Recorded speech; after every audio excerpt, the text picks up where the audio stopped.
ដោយសារតែលោកបានខំប្រឹងជ្រោមជ្រែងលោកខំប្រឹងជួយបង្រួបបង្រួមយើងដឹងហើយថាបង្រួបបង្រួមរវាងវៀតណាមខាងជើងនិងវៀតណាមដំបូងដើម្បីឲ្យស្រស់ស្រួលគ្នាប៉ុន្តែនៅពេលដែលលោកខិតខំជំរុញនឹងលើកទឹកចិត្តឲ្យបកកុម្មុយនីសមួយនេះឲ្យប្រទេសកុម្មុយនីសមួយនេះរួមដៃគ្នាពីវៀតណាមខាងជើងនិងវៀតណាមដំបូងបែរទៅជាងាកក្បាលមកខំព្រះនរោត្តមបរមកោដ្ឋនៃប្រជាណាចក្រកម្ពុជាយើងវិញគឺព្រះសីហនុនរោត្តមសីហនុហេតុដូច្នេះទើបលោកបានឲ្យសារសនាមថាអាកពើមហិច្ឆតានេះនៅតែមិនសាបសូន្យដដែលមហិច្ឆតានេះនៅតែរឹងមាំដដែលនៅក្នុងឆ្នាំ75វៀតណាមក៏នៅតែបង្កើតយុទ្ធសាស្ត្រមួយ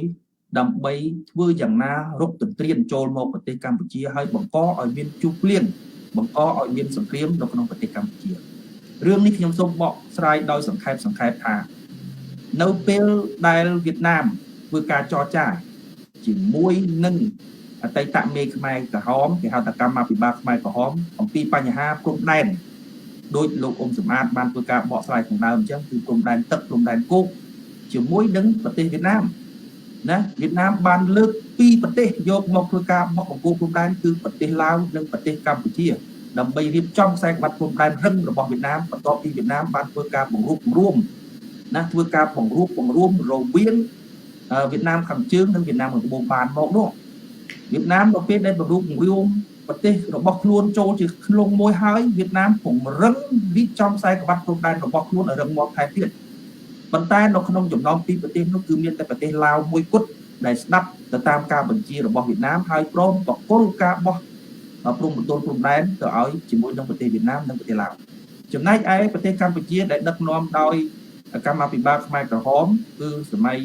ខ្មែរក្រហមហ្នឹងអត់យល់ព្រមទេណាអត់យល់ព្រមជាដាច់ខាតហើយយើងឃើញហើយថាកោះត្រល់នៅពេល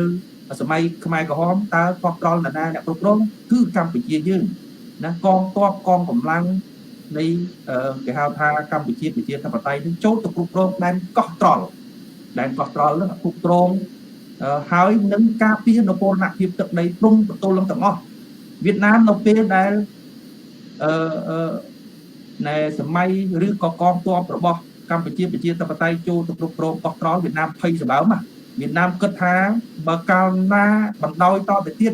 អតីតខ្មែរក្រហមនិងកងកម្លាំងកម្ពុជាប្រជាធិបតេយ្យនឹងវាយយកកម្ពុជាក្រោមមកវិញ